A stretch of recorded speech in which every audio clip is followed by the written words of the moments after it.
is continually being given glorious gifts by his creator, and then given another gift which takes all the fun out of it. For example, first he's given sex, then he's given marriage. Man's given a sense of humor, then he's given an editor like Hamilton Greeley. A man with a taste that found him unable to appreciate a Renoir nude lying in the lush grass by the side of a stream until someone came along and said, she slipped on a banana peel.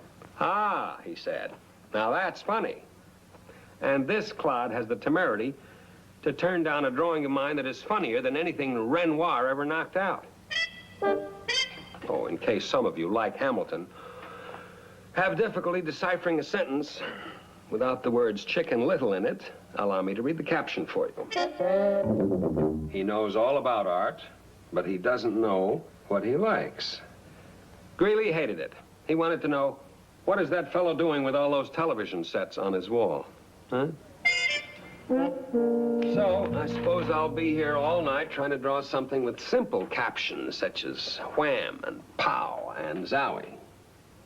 Oh, well. De gustibus non disputandum est.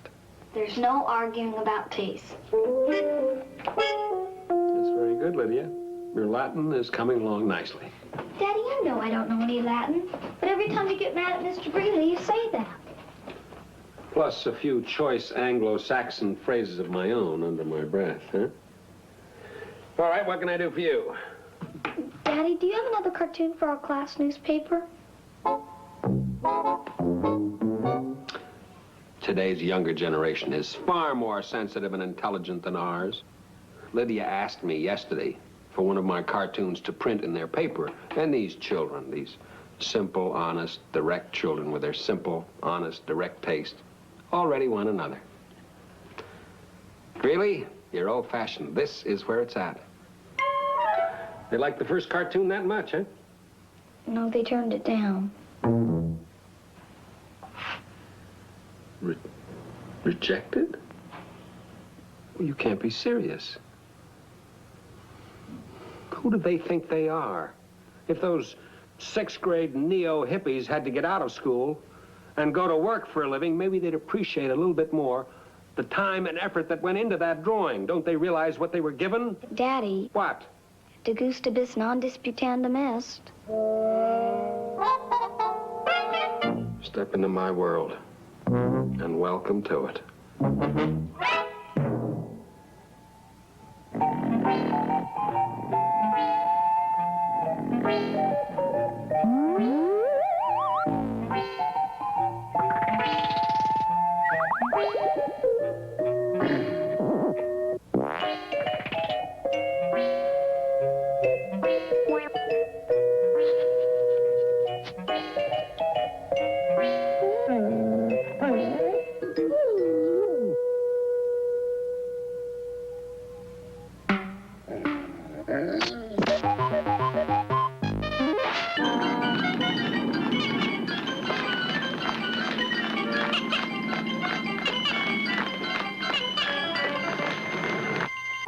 He knows all about art, but he doesn't know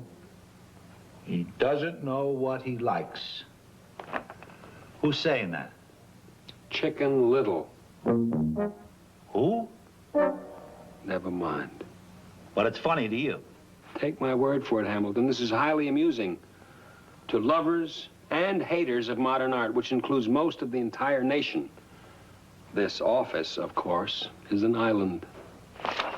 All right, I'll tell you what I'm gonna do. You think I'm an ignoramus, but you got to admit one thing, I'm a fair ignoramus.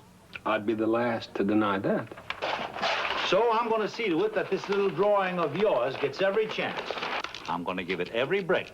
I'll go home, have a drink, relax, take a nice warm bath, have a quiet dinner, all alone, just me and your cartoon. And then I'm gonna study it very carefully and figure out exactly why I don't like it.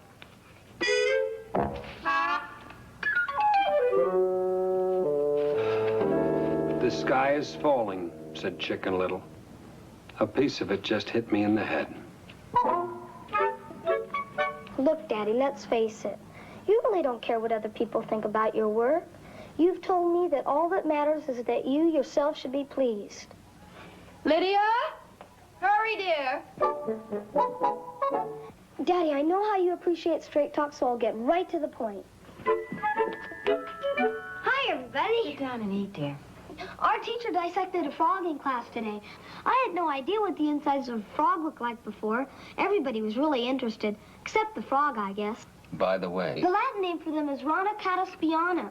And after the frog, she showed us some caterpillars. And then she started to dissect one of them. Lydia, eat your dinner if you can. Lydia, speaking of your class The newspaper, class newspaper. I'm glad you brought that subject up. What's the point in being girls' sports editor when we never play anything but volleyball? I'll tell you what I suggested. they hated it, huh? They didn't care for it, no. Who didn't care for what? A second cartoon of mine has been rejected by the editor of the Aaron Burr Elementary School 6th grade Chronicle. Daddy, I thought the cartoon was swell, honest. John, why on earth would you submit your drawings to a 6th grade newspaper? Because I'm tired of submitting them to a fourth-rate magazine. But I should have known better. All editors are power mad. And the teacher who puts out that 6th grade scandal sheet is no different than all the rest of them. Our teacher doesn't edit the newspaper, Daddy. Patrick McGraw does. Oh, sure.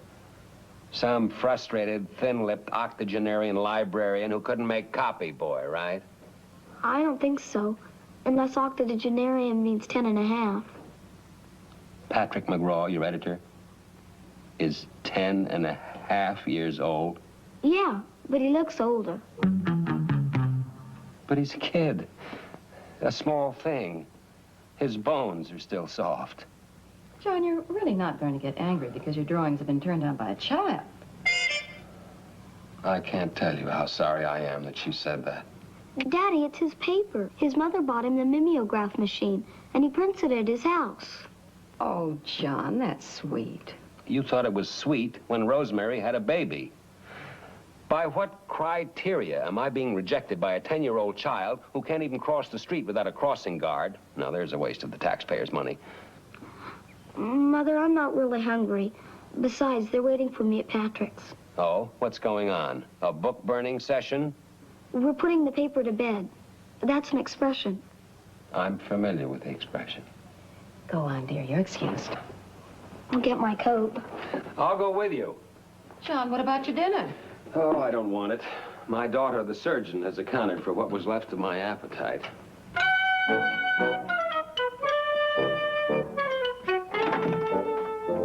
Well, hello, Lydia. Come in. This is my father, Miss McGraw. Of course. John Monroe. You're exactly what I expected. I'm Cicely McGraw. How do you do? Is everybody upstairs? Of course. Go right ahead, Lydia. Thank you. Oh. That's all right, Daddy. I'll be okay. No, mine is perfectly okay. Can I offer you something, Mr. Monroe? No. thank Daddy, you, not I'm late really. for a meeting. Yes, well, all right. How nice to have finally met the famous John Monroe. I was having a demi-tasse. Won't you join me? Well, thank you. Yes, the Manhattanite is one of the few magazines allowed in our home. Oh? We particularly find you very Aristotelian. Do you? Occasionally somewhat Shavian, and more often than not, spiced with shreds of Camus. Well, that's very nice of you to notice. Say, you know, I would like to get a peek at that newspaper upstairs. The children's paper? You know how it is when ink gets into your veins. Oh, of course. Oh, Mr. Monroe, we would love to have you and Mrs. Monroe join us for dinner sometime. That might be very nice. It isn't often you find someone in the suburbs with whom you can communicate. Where can I find them? Oh, a first door on the right. Perhaps a simple meal, Southern French in concept. Shall I call you? By all means. I hope you'll choose the wine.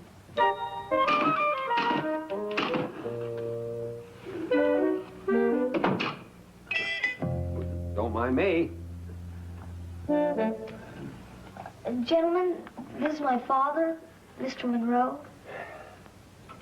Hi. Good evening. Please, go on with whatever it is you're doing. I'm just passing through. Well, now, it certainly is a very nice press room you have here. Very nice indeed. It sir reminds me of the old New York World just before it went bankrupt. Are you Mr. McGraw? Yes, sir.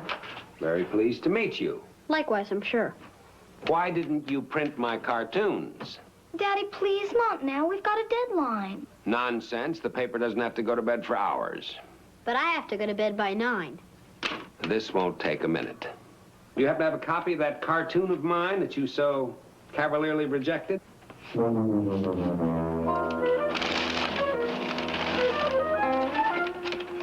Your filing system leaves a little to be desired. I wasn't expecting you. Now, Exhibit A. What have you done with Dr. Milmoss?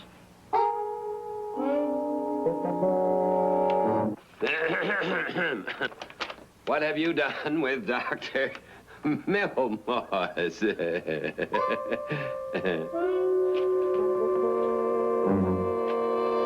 Oh, I think it's highly amusing. There, you see? She's women's sports editor. Possibly, Mr. McGraw, you have failed to grasp the humor of the situation. The hippopotamus has eaten Dr. Milmoss. All that's left is his shoe, his hat, and his pipe. How do we know he ate him? Maybe Dr. Milmoss is hiding from his wife. Your point is well taken. However, I give you my word of honor, Dr. Milmoss has been eaten. You know, a hippopotamus is a vegetarian. So is Dr. Milmoss. Look, Mr. Monroe, I better be honest with you. The policy of this paper is never to use a drawing by an adult. You could change your policy. We could, but if we did, we'd want it to look like it was drawn by an adult. This looks like it was drawn by someone in the 3rd grade. 4th grade. Lydia, stay off my side. If you don't mind, we've got a newspaper to get out. Set this up. You know, of course, that cartoon of mine won the Beekman Award for Humor last year. Mm-hmm. Well, the Beekman Award is the Pulitzer Prize of cartoonists. I was invited to be on the Ed Sullivan Show last year. Look, Mr. Monroe, it's my newspaper because it's my mimeograph. I like it, and the kids in class like it. And I won't publish something I don't honestly believe belongs in it. I'm not asking you to violate your journalistic integrity, McGraw. I'm merely suggesting that you consider the possibility that you simply don't appreciate what's given you. All right, I'll give it every break. After we finish, I'm going to relax, take a nice warm bath, get into bed, then I'll study this very carefully and figure out exactly why I don't like it. It's an infectious virus.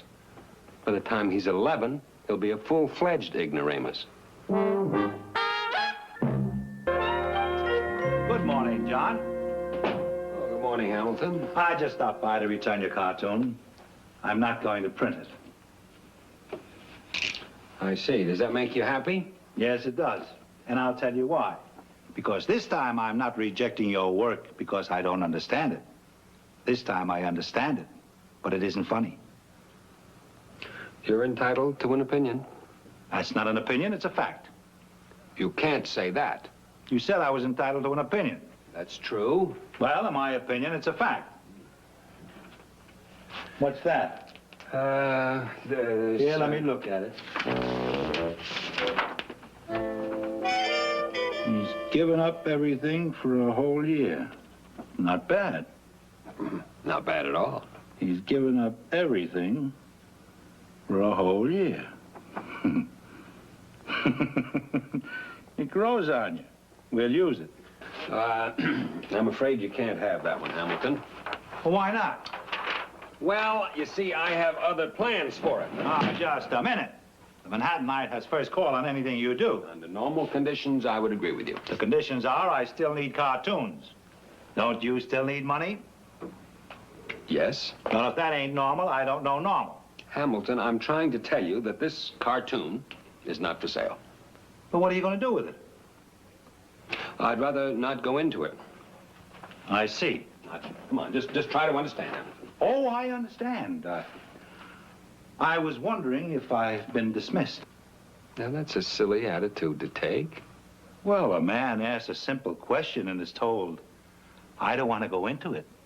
The next line is usually, you may go. All I meant... No, you don't have to explain. Far be it for me to look for consideration from a man I've cherished and nurtured and loved as if he were my own flesh and blood. Oh, Hamilton. Please. What else is there to say? It's a dog-eat-dog world. Hamilton, are you angry? I'd rather not go into it.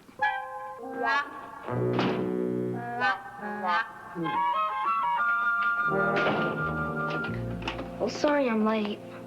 Where have you been, dear? A conference was called at the paper. That's serious. Not really. Freedom of expression is dead in New England, that's all. I'm sorry to hear that, dear. But your father has a surprise for you that I'm sure will make up for it. Just a minute, Ellen. Lydia, you seem to have arrived at one of the more serious contemporary conclusions. Would you be good enough to give me your reasons? Well, I'd rather not go into it. What sort of an attitude is that for you to take? John, please don't lose your temper. Well, I've been through a great deal with that Kinderspiel press, and I'm entitled to a civil answer. Now, what happened, Lydia? Patrick is pinning both of your cartoons in the next edition. Really? What made him change his mind? Well, I don't know, but apparently it's something bigger than the First Amendment to the Constitution of the United States. May I have your excuse? I've got some homework to do before dinner. All right, dear.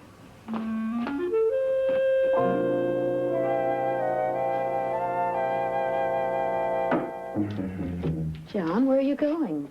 Dinner's almost ready. I am going to strike a blow for freedom. I'll be back inside of 20 minutes. The halibut will be ruined. Could be worse.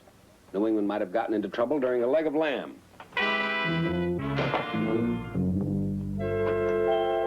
Oh, Good evening, Mrs. McGraw. I wonder if I could have a word with Patrick, please. certainly, Mr. Monroe. However, he's having a bath now, I believe. Oh, I see. Please forgive the way I look. You caught me reading Proust. Oh, I'm terribly sorry. I should have called first. Not at all.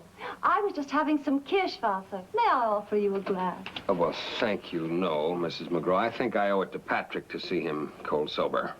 Well, in that case, upstairs. First door on your left. Thank you. Don't bother to thank me. Actually, a lot of the kids think they're funny. Well, I'm not interested in a lot of the kids at the moment. I'm interested in you, the dauntless, crusading editor of the Aaron Burr Elementary School Press. An editor has a right to change his mind. That depends on why he changes it. Maybe I was wrong in the first place. Oh, you were. No question about that. The question is, how come you know you were wrong? This is all getting too complicated for a kid my age. You don't fool me. Under that 10-year-old exterior, there is a William Randolph Hearst longing to be free. But to get back to the issue, are you going to use my cartoons because you want to, or because you are being coerced? Neither. My mother made me do it. Patrick, do you realize what's at stake here? It isn't just a school paper, you know. It's a principle. Freedom of the press, the sanctity of the Fourth Estate. I thought so, too, until my mother threatened to pull my father's ad out of the paper. That shouldn't have made any difference. But we only have 2 ads. My father's shoe store and my uncle's grocery. I would have gone broke. I have an editor who has much the same problem, and I know it can be a heavy pressure. The most. But if you're going to be a good editor, fearless and effective, you've got to resist it. But then I'd be an editor without a paper. Patrick, when you grow up, you're going to find a lot of people giving you all kinds of excuses for doing things they know in their hearts are wrong. Newspaper editors, presidents, your wife, don't give an inch. Your generation is the only hope the world has. To thine own self be true. And it might not be a bad idea to wash behind your ears.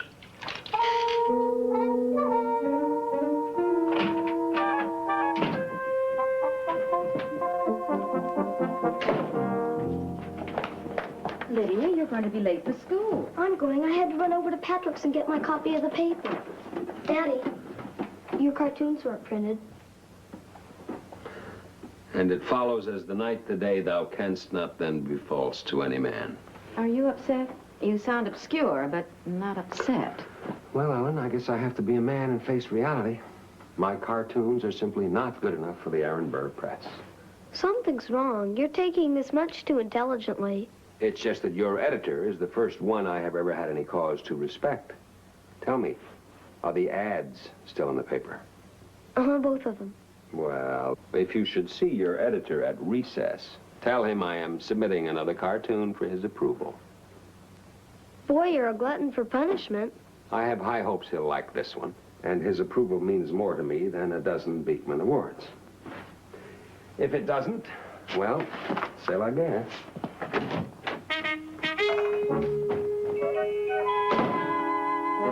Mother, why do you suppose Daddy's being so reasonable? I don't know, but you can be sure of one thing. It won't last. May I come in? I wouldn't want to disturb your muse. Come in, Hamilton. Today I feel charitable toward all humankind, enough to include you in it. You are witnessing the spectacle of a grown man crawling on his knees. The more I think of that cartoon of yours, the more I like it, and the more I like it, the more I want it. Just something I tossed off in an idle moment. Nothing Michelangelo himself couldn't have done if he'd put his mind to it. I am also willing to put my money where my mouth is. I am prepared to pay you, heaven help me, a bonus of $100. Well, Hamilton, 150. sold on one condition. I will not lick your hand. That you publish beneath it the line, reprinted by permission of the Aaron Burr Elementary School 6th grade press. If I have to. All right. Here's your drawing. Wait a minute. You had it here waiting for me. You were going to give it to me all along. Exactly. Oh, in that case, I withdraw the offer of the bonus. I'll take back my cartoon. Well, that's not fair. You're taking advantage. And you're reneging. Well, that's expected of me. You're an artist. Where's your integrity? Integrity, Hamilton, is for children. Adults have to learn to make do with money.